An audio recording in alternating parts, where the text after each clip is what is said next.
Welcome to Friday Night Party Line for September 18th, 2015. Here on the show tonight, we have Sherba. Hey, Sherbs. Hey, what's up? How you doing, man? Yeah, I'm alright.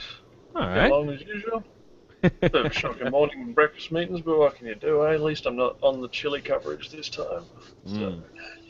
We also have Nelson. Hey, Nelson. Hello. Hello. What you doing over there, man? How'd your computer go? It is going swimmingly, except without any water, because that would be bad. You're not water cooling it? No.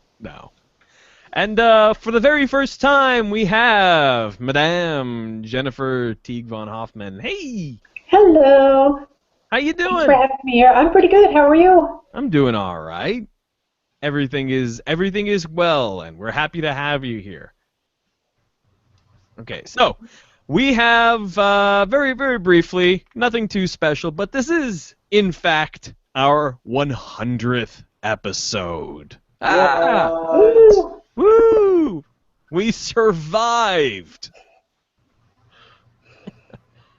Holy crap, one Nelson really did find the hottest of takes.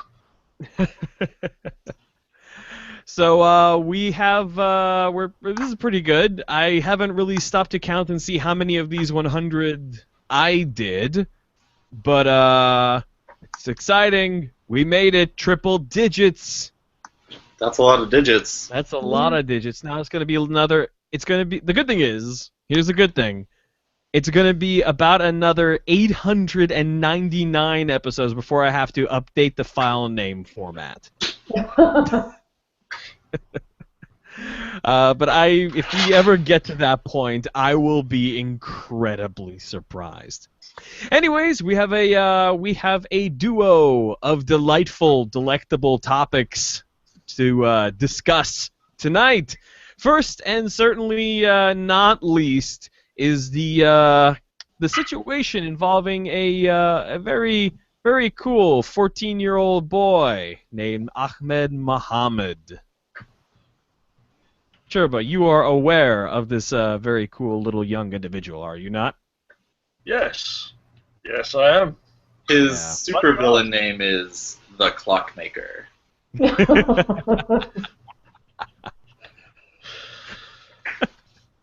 So, in case you've been under a rock, or perhaps unconscious or incapacitated in some way, young Ahmed Mohammed, 14 years old, in the 9th grade, I believe, of his schooling here in the United States, was a resident of Irvine College, Irvine, Texas, resident of Irvine, Texas.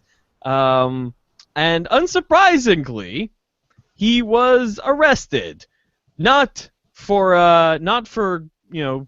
being a stupid 14-year-old and making stealing or something, but he was arrested for bringing a clock to school. Oh yeah, and because he's Muslim and brown. Yep. Yes. Yep. In fact, it was really mostly those other two things, because it turns out that the teacher and the police knew it wasn't actually a bomb or anything to be concerned about. Yeah. Yep.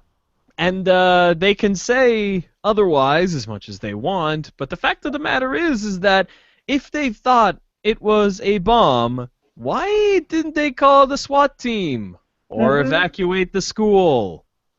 And why did they leave him with the supposed bomb in the room together?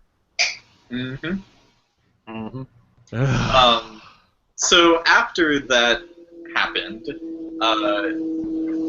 the school made a non-apology. Every single science and tech organization reached out. Twitter offered him an internship. MIT and Harvard were like, hey, by the way, you could come to here. Come get a nice tour of all the fancy places in here. Space Camp gave him a scholarship. Someone bought a scholarship for Space Camp for him. And it pretty much started a really good conversation about Don't forget, he was also invited to the White House. Yeah, he was also invited to the White House. And invited to Facebook HQ to meet with Mark Zuckerberg. Mm-hmm. Goddamn cool. Yeah, and it started a conversation around, it continued the ongoing and never-ending conversation around diversity in tech. Some people wanted to have a conversation around STEM and something about nerds being put down or something. It wasn't very clear, but Yeah, I don't have a lot of patience for the whole notion that nerds should be some kind of protected category. mm-hmm. I don't have patience for that. No. Yeah. And I mean, I'm a nerd. This is not any anti-nerd sentiment here, but yeah. We are not special little snowflakes. Mm-hmm.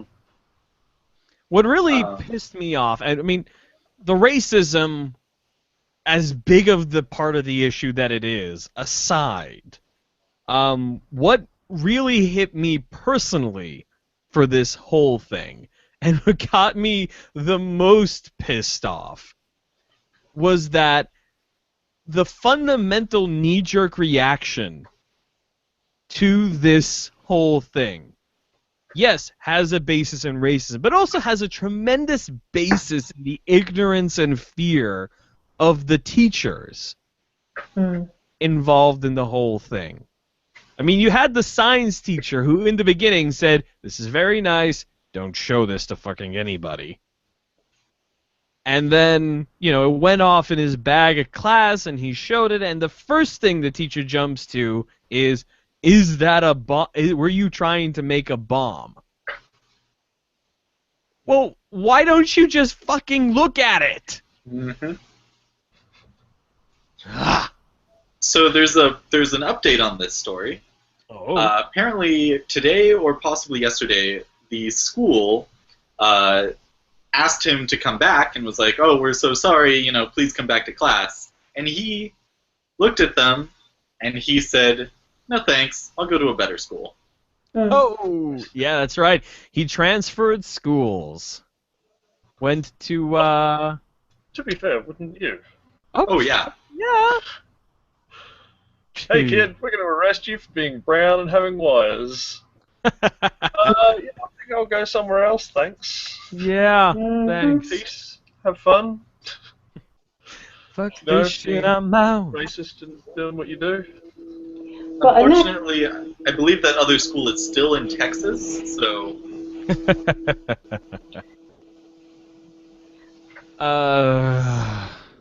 This whole situation. A 14-year-old should not have to consider the color of their skin, or their religion, or their name when they want to take something they made, something that they're proud of, and show it to people in their lives who they're ostensibly supposed to use as role models. Unless the thing is actually a bomb. If the thing is actually a bomb, then that is a secondary condition. I don't know, I reckon that becomes primary pretty quickly. I think this story would be very different if it really was a bomb. On account of the fact that we wouldn't have a problem with him being arrested for a start. Yeah. But if it's something innocent, if it's something, peaceful, then why? There should not have been an issue. But now we have a 14-year-old kid who has been pushed through the circumstance firsthand of this stupid level of racism in this country. Yeah.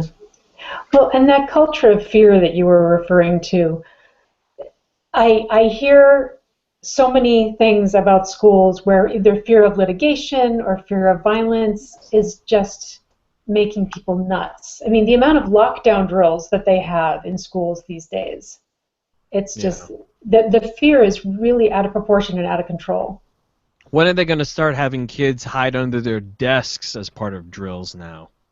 Don't they 1951? Yeah, I mean, I was hiding under desks in the 70s. I was referencing that they haven't done it in a while, but that stemmed out of the fear of Russia bombing us to Kingdom Come. Yeah, but seriously, the lockdown drills and the hiding in the rooms and the hiding under the tables, post Columbine and then post Sandy Hook. I mean, it's just crazy. And honestly, I hear these things. I mean, I live in the city, and it's not happening in our schools. It's happening out in the suburbs. Right. And the stories that I hear about kids being just terrified by this, by the notion that you would have to do rehearsals for an active shooter event in their school, it's just nuts. Whatever safety is gained by having those exercises is totally outweighed by the damage done by the fear. I know. Kids shouldn't have to worry about that. That's what we're here for. We're the ones that worry about that and are supposed to be keeping the kids safe, letting the kids be kids. Can I hand up and say not it? I'm a bit more of a problem solver than a warrior. Yeah. Or at least, No, but that worries about things. Yeah, but the thing is that as adults we're equipped to solve problems. Kids aren't. So all they have is this impotent fear that they can't do anything. This fear that they can't do anything about. Speaking of impotent fear, shall we talk about our second topic? Yeah. This was always going to be a short episode. Oh God. Yeah. That's okay. There will be more to fill it out later on. I just have to actually tell Victor about it because I got in a bit late this morning, so didn't discuss it beforehand. Yeah. Full of impotent fear and racism. What could better describe the Republican Party of the United States? So we had the second GOP debate. Happened right basically in my backyard over in Simi Valley at the Ronald Reagan Library, which functions very much not like a... Well, I hope you put on a good spread for it. I mean, it's a bit of an event, Victor. It is, well... Did you make that little low nerves things? Toothpicks. What? What was the nerves? Things, toothpicks that people Hors like me d'oeuvres? tend to carry around on trays. Hold on. Hors d'oeuvres. Gotta put a Yeah, that's what I track said. marker. Hors d'oeuvres. No, here's the thing. I'm putting a track marker in so I can edit this out later. You got all choppy, and then the second time, and I said what? And the second time you said it, there was that weird humming sound again. Don't know what that is. Well, maybe I'm just a sniper infested with a fungal parasite that will kill me if I speak English. It happens. They're solid jokes. Sorry. All right, here we go. New track marker and. Okay. So the one thing that I learned from the second Republican debate, besides the fact that I learned exactly the limits of my endurance, because I also watched the university debate. Oh my God. The one thing I learned was Reagan's Air Force One is in the Reagan Library, and Yes, it is a very nice looking plane. It's also smaller. That's true. It's also smaller than the 747s that are used nowadays, and that was an interesting fact. And the rest of the debate was garbage. Yep. Yeah. Trump came out as being an anti-vaxxer. Rand Paul came out as being for freedom, whatever that actually means. Because believe me, I've been watching his career for quite some time now, and it turns out that when Rand Paul says he's for freedom, that means whatever you would prefer it to mean if it gets you to vote for him. Harley Fiona gave us a stirring soliloquy about a terrorizing dream that she had about watching fake Planned Parenthood videos. But I will Which give has it absolutely zero basis in reality, as it was found out by God, I had the article anyone open. with eyeballs. Anyone with eyeballs. Let's leave it at that. Anyone with eyeballs. I believe we've used that. I believe we used that last time. That was the last presidential debate when we talked about it. No, we didn't No, talk no, about no, no. I mean, I don't mean this past debate that we talked about. I mean the last presidential election when we Oh, were okay. talking about the debates. I remember. But yeah, I will give Fiorina one thing, is that she got a sick burn in on Trump. That's Oh, true. She did. She did. Trump tried to kind of take back and reframe his comment he made about her looks to be about her personality, and she didn't rant or rave or insult him back or do anything like that. All she had to say was, I believe the women of America heard exactly what you said, Mr. Trump. Yeah. Yeah. Honestly, she was the only one who really came off as a good public speaker that night. Yeah. Everybody else was either nuts or no stage presence. Yep. Yeah, but I think from my impression of watching her talk was that she did come off, she was the most composed out of all of them, but it really seemed less like a debate and more like she was talking at a press conference. Mm-hmm. There was not a lot of spontaneity. I mean, not that all of them had an abundance of spontaneity apart from Trump. There was a point. There was a point when Rubio was giving an answer to something, and he stumbled over his next line. And it was like, you rehearsed this not enough. Yeah. There aren't enough bathroom mirrors in the world to make Rubio look convincing.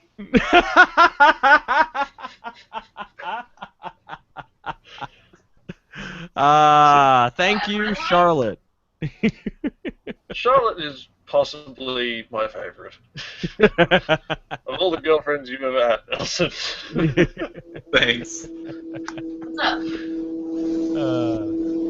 There's that buzzing again. What the hell Yeah, I don't know. That's the ghost of Reagan. Oh yes, the ghost of Reagan.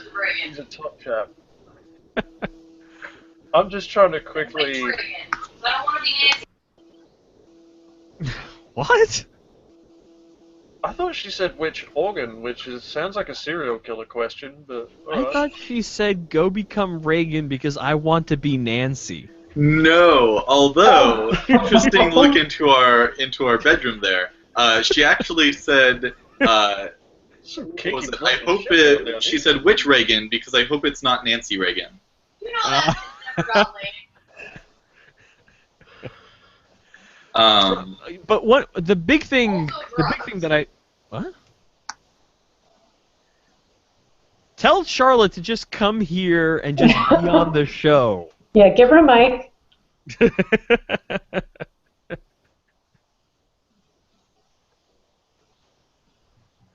Good thing for track markers, I can edit all this silence out. Oh yeah, like all the live people are just gonna be like, "This is fucking awful." All the people who are live listening people, on the we got audio, one. all the people who are listening on the audio are just gonna be like, "This is great." Yeah. That's not but So Charlotte might join us when she is done cooking some pastas. Pastas. Okay, so track marker.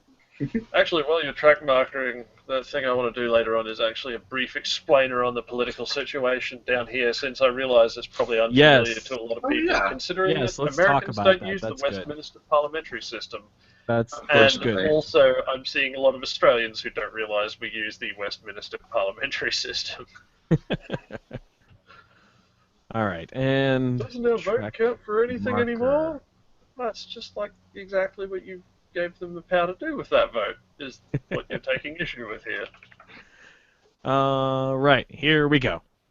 So the one thing that I really liked about this debate, as much as I could possibly like a Republican debate without cringing half the time at the massive amount of latent racism, is the fact that it wasn't the Trump show this time around.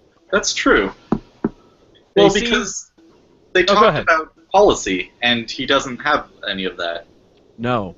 And I think the last debate, they were all really not prepared for how Trump was. Hmm. And really, how could they have not known? Well, Jeb still can't answer a question about anyone else in his family without stumbling, which No. seems like a pretty obvious thing you should watch out for. Right. In a really weird position. He has to both simultaneously support his brother and come to terms with the fact that he done fucked up. Hmm. It's kind of a rough spot to be in.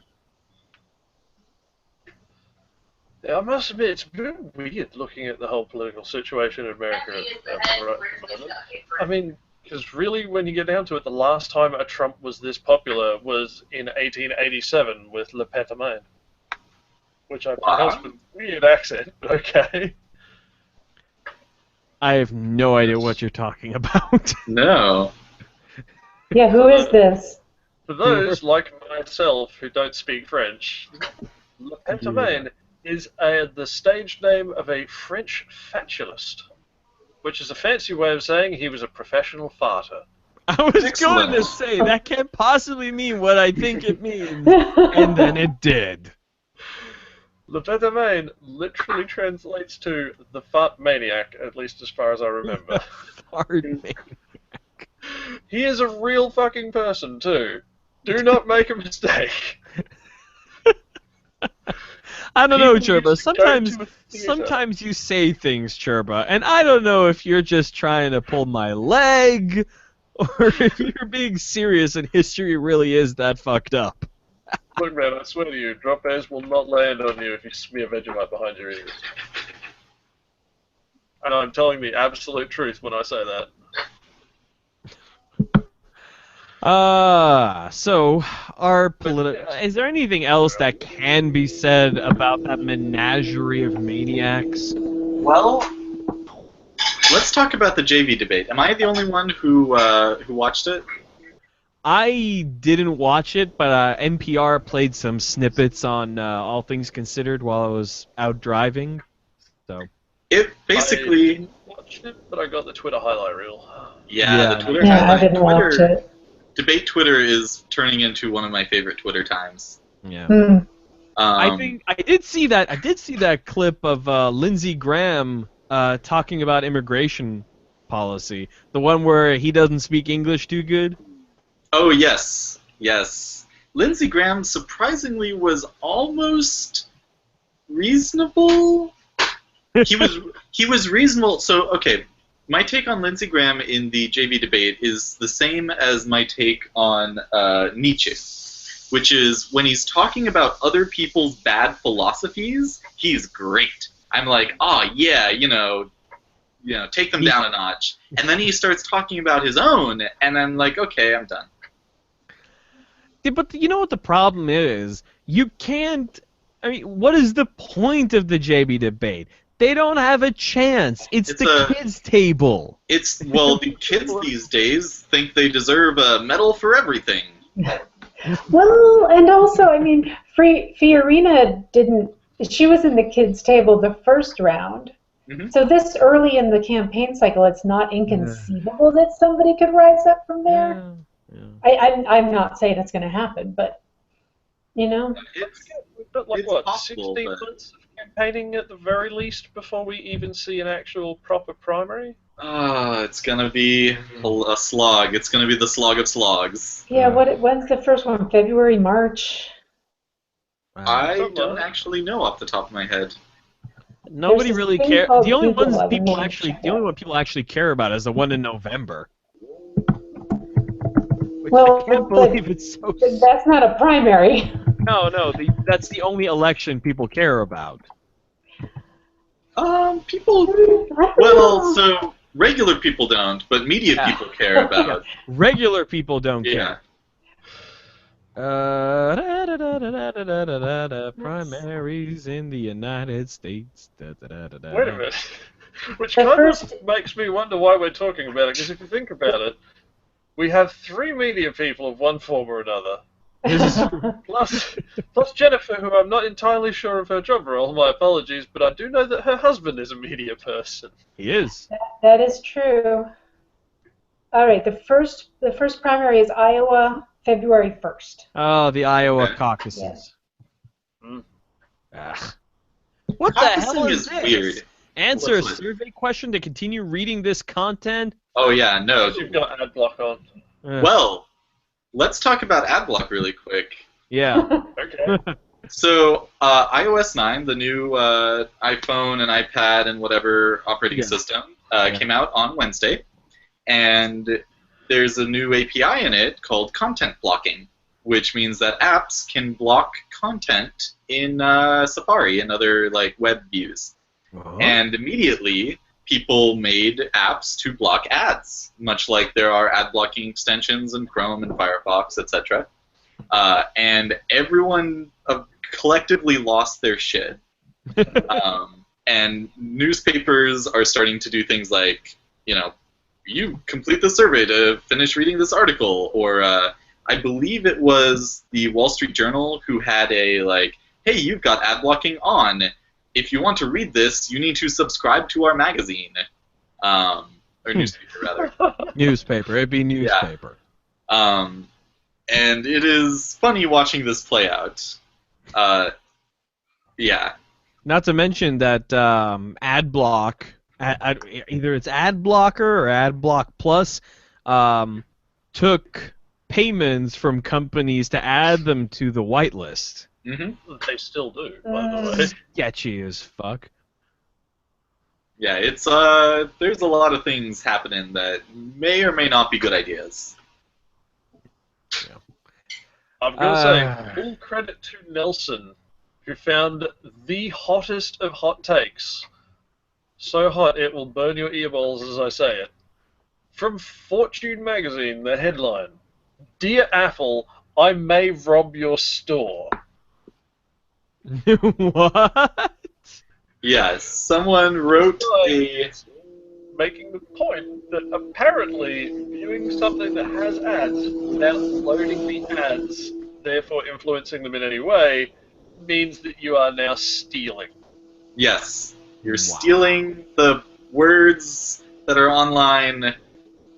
It's just the same as if you walk into an Apple store and steal some, apples. Yes. This is a view inside the media ad operations psyche right now. I There's know some weird shit going on. we must have talked about ad blocking before, but I think we're gonna need to do an episode of Acceptable Vices or something just about ad blocking. I think we Talking should. about spam. Spam is basically a non-issue now. Anyway, Well, it is now that I have an ad blocker on my phone. Well, it's a bit weird. The media has always been a little bit funny with technology. For example, I've lost probably 30 or 40 articles that I wrote for a magazine a couple of years back now, because the editor was just this old stodgy dude who thought that if you put your content online, recurring theme incoming, people would steal it.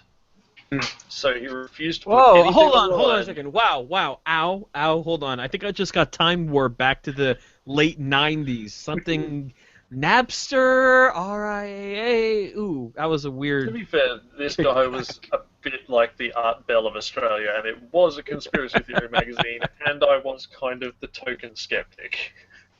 Oh, that magazine. Okay. Yeah, this guy had much deeper weirdness than that.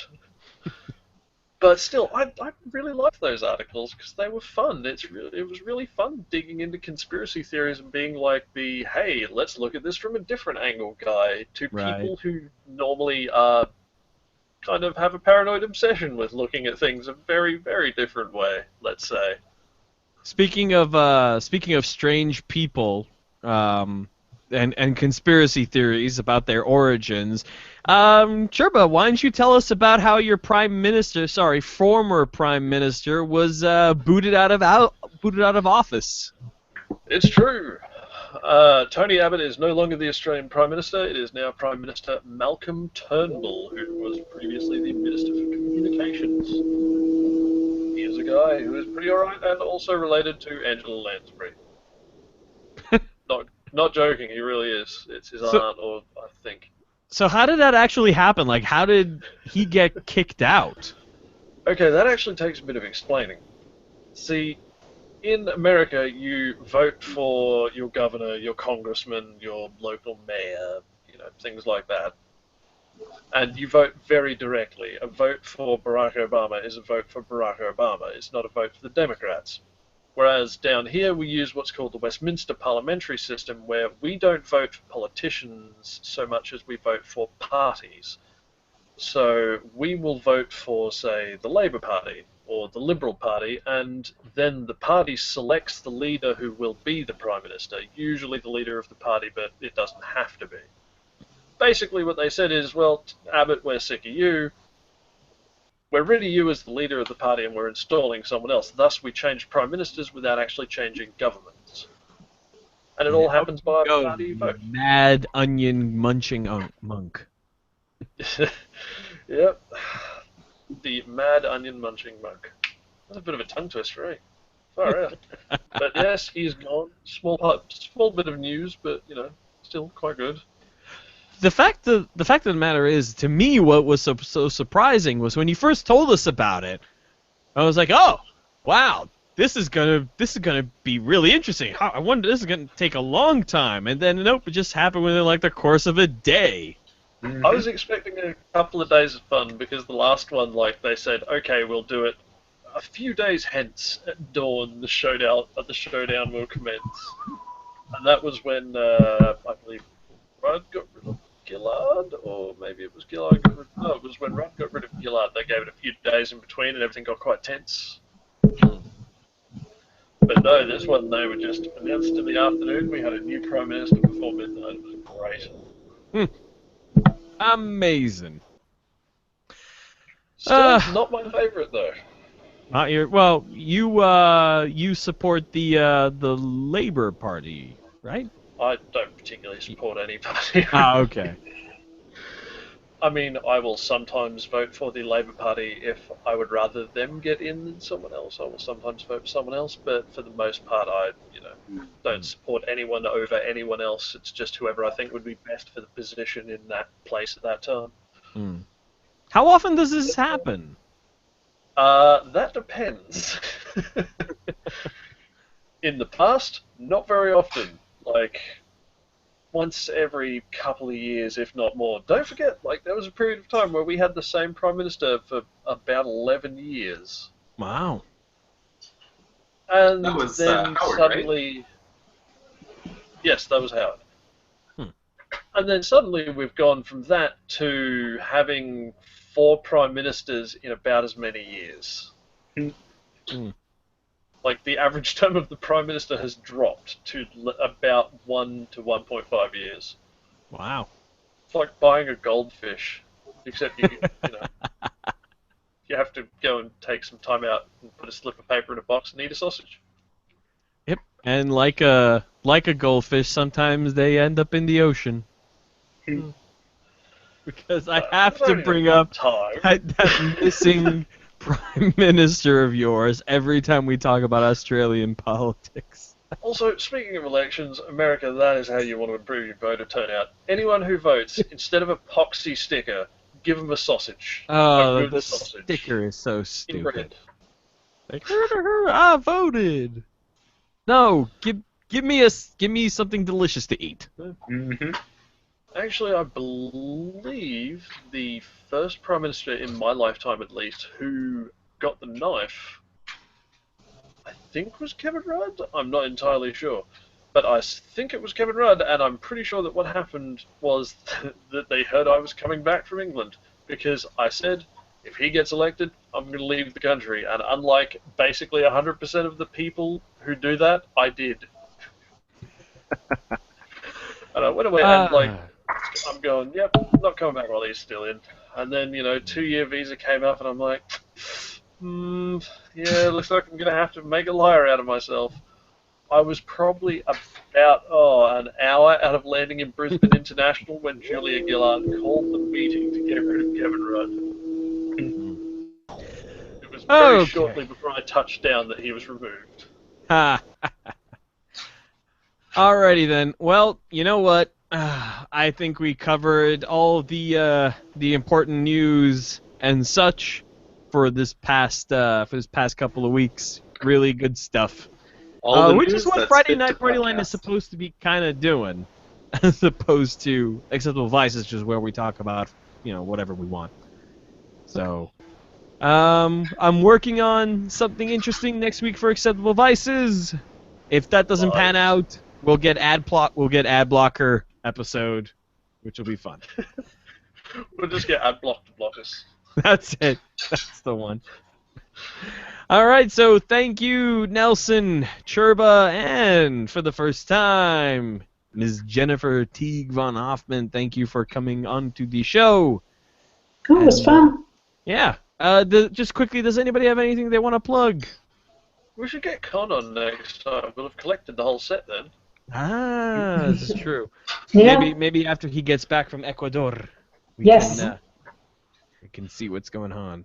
Actually, if he's back next week, he would be good to have on for the ad blocker one.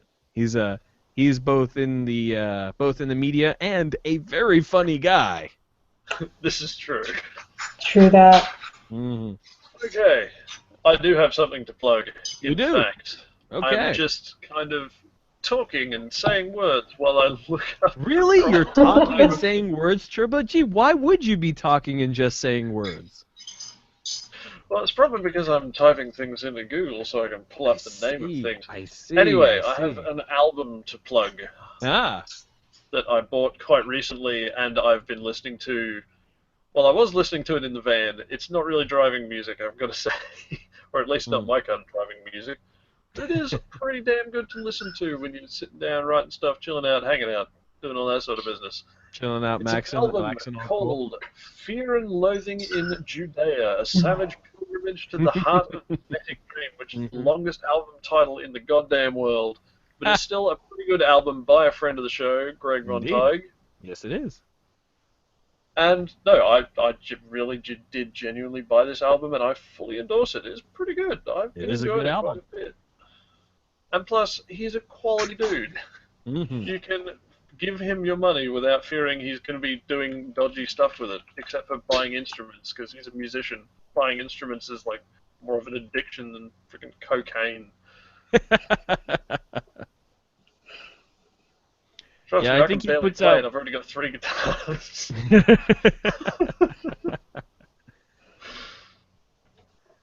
Nelson, do you have a thing to plug? I might have something next week, but not this week. Ah, okay. So we'll have a spot for you to put your thing next week. I have a thing. I am stealing this thing from Dig, which I gotta say, just a flashback to 2004. You know what? I have the same thing because the Dig that was basically a Reddit clone is no more, but New Dig. But New Dig. What? Reddit was a Dig clone. Really? I thought Reddit came first. No, Reddit came second. Wow. Okay. Well, the Dig that was the spawn inspiration for Reddit, which obviously did leaps and bounds better, is now a very nicely curated site of interesting things. And they're one of the things they have out today is the Dig Pick of the Day, which is a very interesting thing of the scientist David Hu accepting his physics prize for his research on the principle that mammals empty their bladders of urine in about 21 seconds. The most notable thing about it is that he's wearing a toilet seat on his head, which is both entertaining and wacky.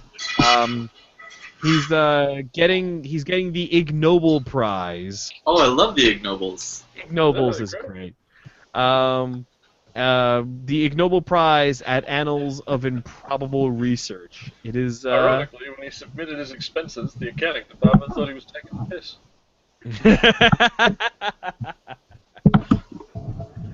And that's my plug thing. Any Jen, do you have anything you'd like to plug? Yeah, I'll mention something. I'm just looking for the dates on it. I don't know if any of you are familiar with the Festival of Bad Ad Hoc Hypotheses, Oh, but it is Buffett! exactly what it sounds like, and it is a lot of fun. I'm looking Oh, it's here so for good. what the dates are on this year's, but I think it's yeah, going it's not on easy to find. now. It may Oh, wait be a this minute. weekend in yeah, actually, this weekend it's happening in Massachusetts. So depending on when this airs, it's September 19th at MIT. But in San Francisco, they have a Baugh Fest happening October 22nd, Mm-hmm. and then Seattle, October 11th. And they've all got different themes. So if Yes. one really wanted, you could probably go to all three of them. And I've been to the MIT one a couple times, and it's just been fantastic. And if you're not anywhere near any of these locations, you can watch the videos that are put up after the fact. But the keynote of these, I believe this was made by Matt Inman of the Oatmeal.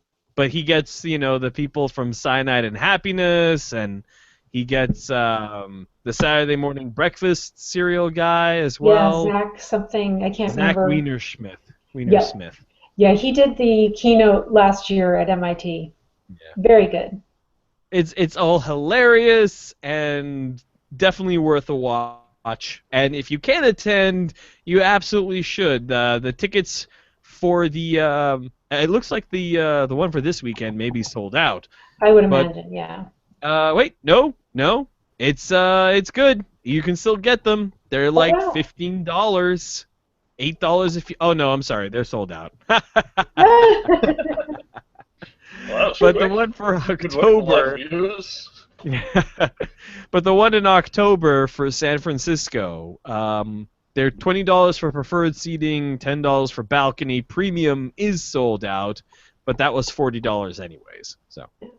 And there's a whole lot of YouTube videos on their website too, and those are worth watching. If you're the kind of person that likes the academic video that just goes chicken, chicken, chicken, chicken, chicken, chicken. Oh my God. Chicken, chicken. This is absolutely up your alley. Absolutely. In fact, I'm going to put a link to the chicken one in the description as well because it's just too good.